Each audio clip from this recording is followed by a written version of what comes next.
Welcome to pharma nerd. आज जिस drug को हम डिस्कस करेंगे वो है हैलोपेरिडोल। वीडियो शुरू करने से पहले मैं आपको कहूंगा कि इससे पहले मैंने local anaesthetic, general anaesthetic, premedication use in anaesthesia, opioid analgesics NSAIDs, इन तमाम टॉपिक्स पे वीडियोस बनाई हैं। अगर आपने वो अभी तक नहीं देखी तो आप प्लेलिस्ट में जाकर वो वीडियोस देख सकते हैं। उर्दू और इंग्लिश दोनों फॉर्म के अंदर वो कंटेंट मौजूद है। चलिए शुरू करते हैं आज की वीडियो। जानते हैं हैलोपेरिडोल क्या है और इसके बारे में हमें क्या नया सीखने को मिलेगा। मेरा नाम डॉक्टर मोहम्मद तलहा मिराज है। ये मेरी कॉन्टैक्ट डिटेल्स हैं। Generic name haloperidol. ये हैलोपेरिडोल का केमिकल नेम और chemical structure, molecular formula C21H23Cl(F)NO2, molecular weight 375.9 gram per mole. Drug category general, drug categories antipsychotic और ब्यूटरोफिनोन, और ये एंटीमेटिक भी है। अब बात करते हैं इसकी डिस्क्रिप्शन की। तो जो हैलोपेरिडोल है वो एक high potency first generation antipsychotic drug है और दुनिया के अंदर बहुत ज़्यादा फ्रिक्वेंटली ये यूज़ होता है वर्ल्ड वाइड। और ये WHO की जो नेशनल एसेंशियल मेडिकल लिस्ट है उसके अंदर भी है, और पाकिस्तान के अंदर जो रैब की नेशनल एसेंशियल मेडिकल लिस्ट है उसके अंदर भी मौजूद है। और हैलोपेरिडोल जो है उसकी काफ़ी इंपॉर्टेंट किस्म की फार्माकोलॉजिकल एक्टिविटीज है, और वो नंबर ऑफ रिसेप्टर्स जो हमारे दिमाग के अंदर, हमारे ब्रेन के अंदर होते हैं उसके ऊपर एंटीसाइकोटिक इफेक्ट प्रोड्यूस करता है। और इसका एक स्ट्रॉन्ग एंटागोनिज्म एक्शन है डोपामिन रिसेप्टर, खास तौर पे D2 रिसेप्टर्स के ऊपर, और पर्टिकुलरली मीजोलिम्बिक और मीजोकोर्टल सिस्टम जो दिमाग के अंदर होता है उसके ऊपर। हैलोपेरिडोल की जो इंडिकेशन है वो जैसा कि पहले भी बता चुका हूँ, सेवरल साइकोटिक डिसऑर्डर्स जिसके अंदर शिजोफ्रेनिया, जिसके अंदर एक्यूट साइकोसिस, जिसके अंदर टोरेट सिंड्रोम है। उसके अलावा इसमें सेवरल बिहेवियरल स्टेट्स, खासतौर पर छोटे बच्चों के अंदर जिनमें बिहेवियरल डिसऑर्डर्स होते हैं उनको भी ये ट्रीट करने के लिए दिया जाता है। उसके बाद हंटिंगटन डिजीज के अंदर भी ये दिया जाता है और एंटीबायोटिक के तौर पर भी इसको यूज किया जाता है। अगर हम इसकी डोजेज फॉर्म और कंटेंट की बात करें तो इंजेक्शन के अंदर अवेलेबल है, टैबलेट के अंदर अवेलेबल है और ओरल सोल्यूशन के अंदर अवेलेबल है। इंजेक्शन के अंदर 5 mg, 50 mg, 100 mg के अंदर अवेलेबल है, और जो टैबलेट्स है उसके अंदर ये 0.5 mg, 1 mg, 2 mg, 5 mg और 10 mg की टैबलेट्स के अंदर अवेलेबल है, और ओरल सोल्यूशन के अंदर ये 2 mg पर ml के अंदर अवेलेबल है। फार्माकोलॉजी की बात की जाए तो हैलोपेरिडोल जो है वो फिनाइल ब्यूटाइल पेपराडीन डेरिवेटिव है, जिसकी एंटीसाइकोटिक, न्यूरोलेप्टिक, एंटीएमेटिक एक्टिविटी है। और हैलोपेरिडोल कम्पिटेटिवली बाइंड करता है पोस्ट सिनेप्टिक डोपामिन रिसेप्टर के साथ, जो कि मीजोलिम्बिक सिस्टम के अंदर होते हैं ब्रेन के अंदर, और ये एलिमिनेट कर देता है, एलिमिनेटिंग ये जो डोपामिन न्यूरोट्रांसमिशन होती है, और जिसकी वजह से एंटी डिल्यूजनरी और एंटी हेलुसिनेजेनिक इफेक्ट प्रोड्यूस होता है। उसको ये डोपामिन न्यूरोट्रांसमिशन को जब ये एलिमिनेट करता है तो उसकी वजह से एंटी डिल्यूजनरी और एंटी हेलुसिनेजेनिक इफेक्ट जो होता है वो भी कम हो जाता है। और इसकी जो एंटागोनिस्टिक एक्टिविटी है वो मीडिएट करती है D2 डोपामिन रिसेप्टर के थ्रू, जो कि कीमो रिसेप्टर ट्रिगर जोन के अंदर होता है। और ये कीमो रिसेप्टर ट्रिगर जोन के अंदर होने की वजह से ये एंटीएमेटिक जो इसकी एक्टिविटी है वो भी शो करता है। अब बात करते हैं इसके मैकेनिज्म ऑफ एक्शन की। तो मैकेनिज्म ऑफ एक्शन जैसा कि मैंने पहले बताया, एंटागोनाइज कर देता है D1 D2 रिसेप्टर्स को ब्रेन के अंदर, और उसके बाद डिप्रेस कर देता है रेटिकुलर एक्टिविटी सिस्टम्स, जिसकी वजह से इनहिबिशन हो जाती है रिलीज की हाइपोथैलेमिक और हाइपोफेजियल हार्मोन्स की। अगर हम इसके एब्जॉर्प्शन की बात करें तो बायोअवेलेबिलिटी 60 to 70% है, onset of action 30 to 60 minutes में इंट्रावीनस और इंट्रामस्कुलर दोनों के अंदर, और ड्यूरेशन ऑफ एक्शन जो होती है इसकी वो तकरीबन 2 to 4 वीक्स होती है। खास तौर पे जो डेकानोट साल्ट होता है, इसके 2 साल्ट होते हैं, दूसरे को मैं आगे जाके आपको बताता हूँ कि दूसरा साल्ट कौन सा होता है। पीक प्लाज्मा जो इसका टाइम है वो 4 to 6 आवर होता है पर ओरल में, और इंट्रामस्कुलर में 10 to 20 मिनट्स होता है। और अगर ये डेकानोट हो तो उसके अंदर 6 to 7 डेज होता है, क्योंकि ये लॉन्ग एक्टिंग सॉल्ट होता है। जब ये हैलोपेरिडोल डेकानोट होता है ये एक लॉन्ग एक्टिंग सॉल्ट है। अच्छा, प्रोटीन बर्निंग जो होती है इसकी वो 90% है। उसके बाद मेटाबॉलिज्म जो है वो P450 एंजाइम के थ्रू होता है, और इसमें जो इसका मेजर मेटाबोलाइट होता है वो हाइड्रोक्सी हैलोपेरिडोल होता है, और जो एंजाइम इनहिबिशन होती है वो CYP 2D6 की थ्रू होती है। एक्सक्रीशन की बात करें तो यूरिन से 30% एक्सक्रीशन होती है और फीसिस से 15% एक्सक्रीशन होती है। बायोफार्मास्यूटिक्स की बात करें तो रूट ऑफ एलिमिनेशन यूरिन है, 8 to 18 लीटर पर केजी इसका वॉल्यूम ऑफ डिस्ट्रीब्यूशन है और क्लियरेंस 141.65 लीटर पर आर है और इसकी जो बायोलॉजिकल हाफ लाइफ है ये काफी लंबी होती है, खासतौर पे जो डेकानोट होता है उसकी। ये डेकानोट की तो इवन 3 to 4 वीक्स तक भी हाफ लाइफ चली जाती है, लेकिन इसकी जो अमूमी तौर पर हाफ लाइफ या एवरेज हाफ लाइफ होती है वो 14.5 आवर्स टू 36.7 आवर्स तक इसकी हाफ लाइफ होती है। अगर इसकी इंडिकेशंस की बात की जाए तो स्किज़ोफ्रेनिया है, साइकोसिस है, टॉरेट डिसऑर्डर है, बिहेवियरल डिसऑर्डर्स है, एक्यूट एजिटेशन है, नोजिया और वोमिटिंग है।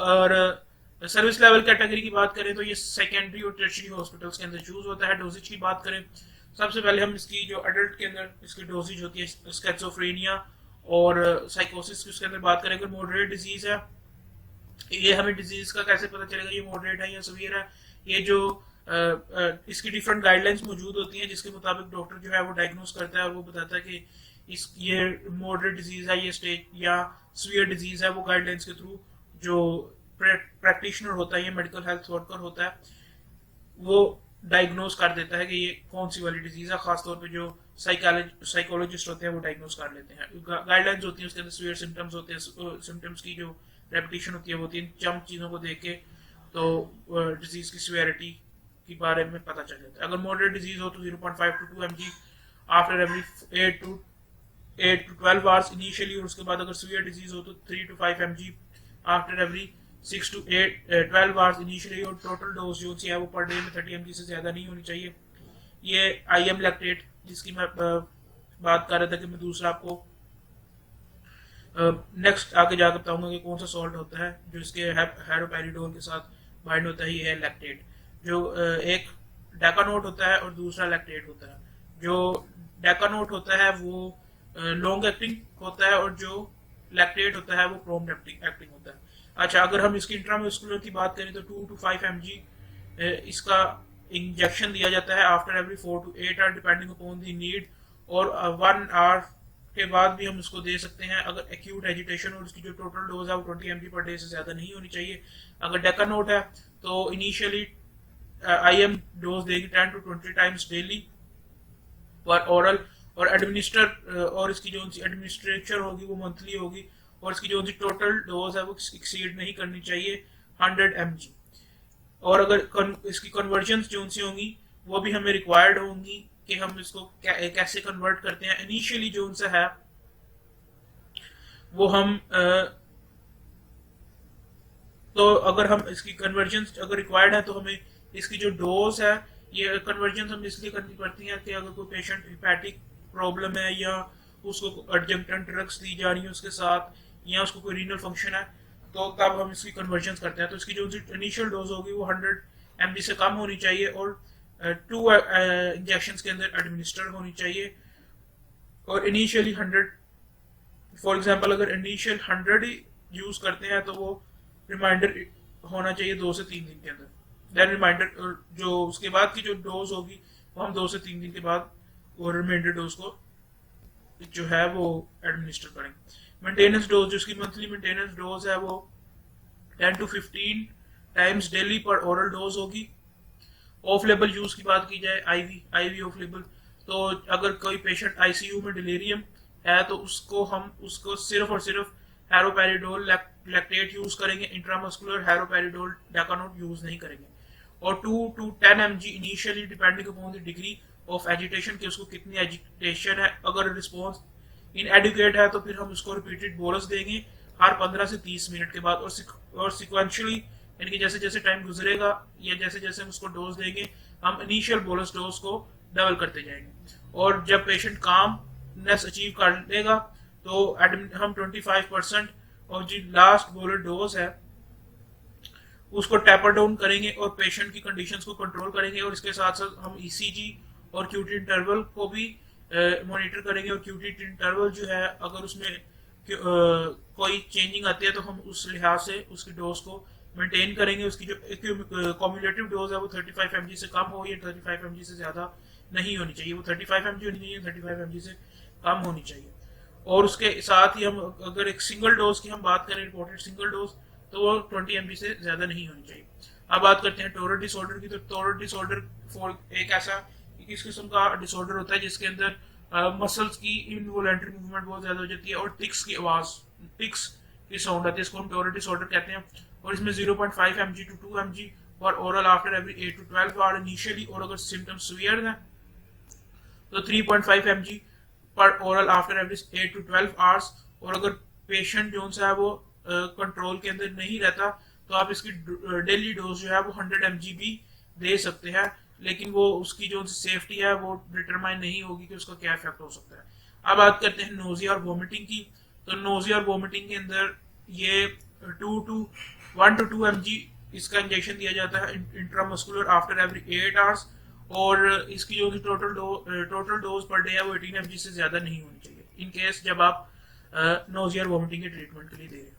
अब बात करते हैं पेडियाट्रिक्स की। तो स्किज़ोफ्रेनिया, साइकोसिस, सिडेशन, जो लेस देन 3 इयर्स के पेशेंट है पीरियड्स के अंदर, उनको नहीं देंगे इन इंडिकेशन के लिए जिनकी एज 3 ईयर से कम है।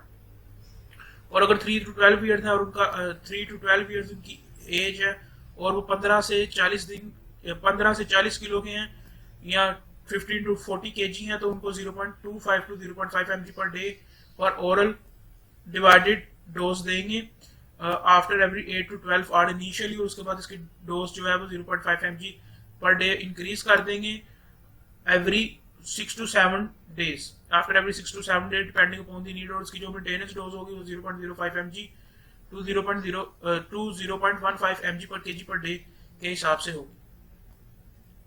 और इसकी जो और इसको हम पर ओरल ही देंगे और हम डिवाइडेड डोज में देंगे। जो बच्चे होते हैं उनके लिए ड्रॉप्स अवेलेबल होते हैं। अगर 6 to 12 ईयर्स का कोई बच्चा है तो उसको हम लैक्टेट अगर हम देते हैं तो वो 1 to 3 mg इंट्रामस्कुलर देंगे और आफ्टर एवरी 4 to 8 आवर्स देंगे डिपेंडिंग अपॉन द नीड। और इसकी जो टोटल डोज है वो 0.15 mg पर kg पर डे से ज्यादा नहीं होनी चाहिए लैक्टेट।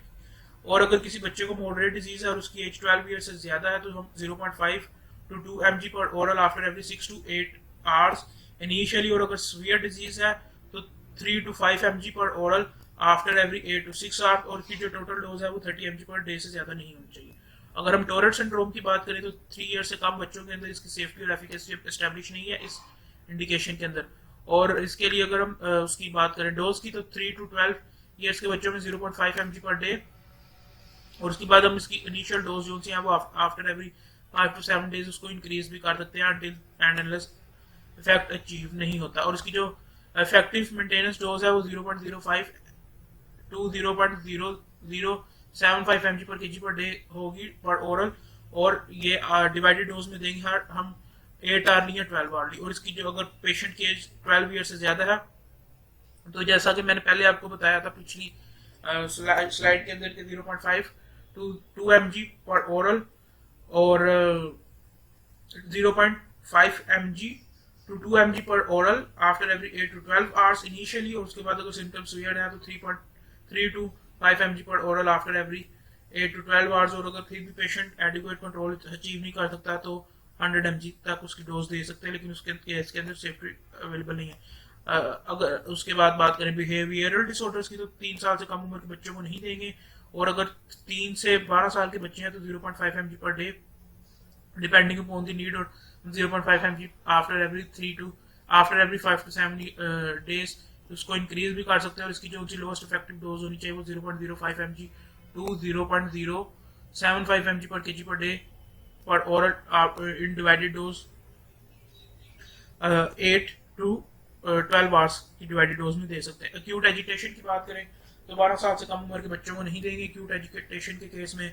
और अगर बच्चे की उम्र 12 साल से ज्यादा है तो 0.5 to 3 mg पर ओरल और रिपीट करेंगे एक घंटे के बाद डिपेंडिंग अपॉन द नीड। और अल्टरनेटली हम उसको 2 to 5 mg इंट्रामस्कुलर भी दे सकते हैं और रिपीट कर सकते हैं उसको 1 घंटे के बाद डिपेंडिंग अपॉन द नीड। अब बात करते हैं वोमिटिंग और नोजिया वोमिटिंग की। तो 12 ईयर्स के कम उम्र बच्चों को हम ये नहीं देंगे, लेकिन अगर बच्चे की उम्र 12 ईयर से ज्यादा है तो हम इसको 1.5 mg पर ओरल दे सकते हैं वंस अ डे। और खास तौर पे जब बच्चा सोने लगे या एचएस नाइट जब वो बेड पे जाए तब दे सकते हैं। और इसकी जो डोज है वो हम इंक्रीज भी कर सकते हैं 1.5 mg after 12 hours depending upon the need, लेकिन इसकी जो टोटल डोज है वो 5 mg पर डे से ज्यादा नहीं होनी चाहिए in case of nausea and vomiting. अब बात करते हैं इसके एडमिनिस्ट्रेशन की, तो हैरोपेरिडोल लैक्टेट और हैरोपेरिडोल डेकानोट जो है वो दोनों का इंट्रामस्कुलर एडमिनिस्टर किया जा सकता है, लेकिन हैरोपेरिडोल जो लैक्टेट है उसको हम आईवी भी एडमिनिस्टर कर सकते हैं, लेकिन हैरोपेरिडोल डेकानोट को हम आईवी एडमिनिस्टर नहीं कर सकते। और हैरोपेरिडोल डेकानोट को अगर हम क्योंकि ये लॉन्ग एक्टिंग होता है, इस वजह से इसे हमें डीप इंट्रामस्कुलर इंजेक्शन खासतौर पर ग्लूटेल मसल के अंदर जी शेप टेक्निक और 21 गेज की नीडल को यूज करते हुए देना चाहिए, क्योंकि ये काफी लॉन्ग एक्टिंग होता है इस वजह से। और अगर हम इसको सस्टेन रिलीज के तौर पर यूज करना चाहते हैं तो हम इसमें सीसामन ऑयल भी मिक्स कर सकते हैं ताकि इसका इफेक्ट स्लो हो और सस्टेन रिलीज हो। और हम एक साइड के ऊपर 3 ml से ज्यादा नहीं दे सकते। कंपैटिबिलिटीज की बात की जाए तो 5% डेक्सट्रोज के साथ, नॉर्मल सलाइन के साथ और हाफ नॉर्मल सलाइन के साथ कंपैटिबल है। स्टेबिलिटीज की बात की जाए तो रूम टेम्परेचर पर स्टेबल है। कॉन्ट्रा इंडिकेशंस की बात की जाए तो documented hypersensitivity, Parkinson disease, dementia, उसके बाद severe toxic nervous system, depression और comatose state from any case. इन केसेस के अंदर इसको नहीं देंगे, इसकी कॉन्ट्रा इंडिकेशन है। प्रिकॉशंस की बात की जाए तो हमें ये, क्योंकि अगर पेशेंट का क्यूट इंटरवल लॉन्ग है या उसको congenital long cute interval syndrome है तो तब नहीं देंगे। और इसकी जो 100 mg पर डे से ज्यादा की जो ओरल की एडमिनिस्ट्रेशन है वो उसकी सेफ्टी एस्टेब्लिश नहीं है, इसलिए उसको भी ध्यान से देना होगा। और अगर किसी पेशेंट को नैरो एंगल ग्लूकोमा है या बोन मैरो सुप्रेशन है या सीवियर हाइपोटेंशन है तो उसके अंदर भी हमें इसे अवॉइड करना होगा। और अगर कोई पेशेंट है जिसको डिमेंशिया है तो उस केस के अंदर भी हमें इसे देखना होगा, सीवियर न्यूरोटॉक्सिसिटी जिसकी वजह से रिजिडिटी या इनएबिलिटी टू वॉक और पेशेंट या थायरोटॉक्सिसोसिस भी है तो फिर भी उसको हमें देखना होगा। ल्यूकोपीनिया या न्यूट्रोपीनिया या ग्रैनुलोसाइटोसिस भी अगर पेशेंट के अंदर रिपोर्ट होता है तो तब भी हमें इसको देखना होगा। या अगर पेशेंट की हिस्ट्री है लो व्हाइट ब्लड सेल्स की और ड्रग इंड्यूस्ड ल्यूकोपीनिया और न्यूट्रोपीनिया की तो तब भी हमें पेशेंट इसको देखना। अब बात करते हैं इसकी टॉक्सिसिटी की, तो इसकी जो लोएस्ट पब्लिक टॉक्सिक डोज है वो है 9 mg पर kg फॉर 30 वीक्स। और इसके अंदर फ्यूसिकेशंस हैं और टॉक्सिसिटी साइंस के अंदर और मसल कॉन्ट्रैक्शन है, स्पास्टिसिटी है, मोटर एक्टिविटी के अंदर चेंजेस है, हालुसिनेशन है, डिस्टॉर्टेड परसेप्शंस है। और अगर किसी पेशेंट को इसकी टॉक्सिसिटी साइंस आते हैं तो इसको सिम्प्टोमेटिक ट्रीटमेंट हमें करना होगा। प्रेगनेंसी कैटेगरी सी है, इसलिए इसका जो रिस्क, अगर इसका बेनिफिट ज्यादा है तो तभी फिर इसको यूज करना चाहिए। लैक्टेशन के अंदर इसको नहीं देंगे क्योंकि जो हैरोपेरिडोल है वो ब्लड के वो मिल्क के थ्रू एक्सक्रीट होता है। इंटरेक्शंस की बात करें तो 640 ड्रग इंटरेक्शंस हैं, 226 मेजर ड्रग इंटरेक्शंस हैं, 402 मॉडरेट ड्रग इंटरेक्शंस हैं और 12 माइनर ड्रग इंटरेक्शंस हैं। एग्जांपल के अंदर लिथियम है, रिफेम्पिसिन है और वारफरीन है। एडवर्स इफेक्ट की बात की जाए तो एटैक्सीथिया है, डाइसोटोनिया है, मसल स्टिफनेस है, पार्किंसन है, ट्राड ड्राइव डिस्काइनेजिया है, वेट गेन है, इरेक्टाइल डिसफंक्शन है, ओलिगोमिनोरिया है, एमिनोरिया है और हाइपरसेंसिटिविटी है। और अगर हम इसके ब्रांड नेम की बात करें तो जेनेटिक्स फार्मा में जेनाडोल इसका ब्रांड नेम है और सीरीनेस सर्ल का इसका ब्रांड नेम है। और अब हम बात करते हैं रेफरेंसेस की, तो मेड्सकेप, ड्रग्स.com, ड्रग बैंक, पबकैम, उसके अलावा एफडीए और फार्मा गाइड से मैंने ये तमाम डाटा कलेक्ट किया। अगर आपको मेरी वीडियो अच्छी लगे तो काइंडली आप मेरे चैनल को सब्सक्राइब करें। Thanks for watching this video.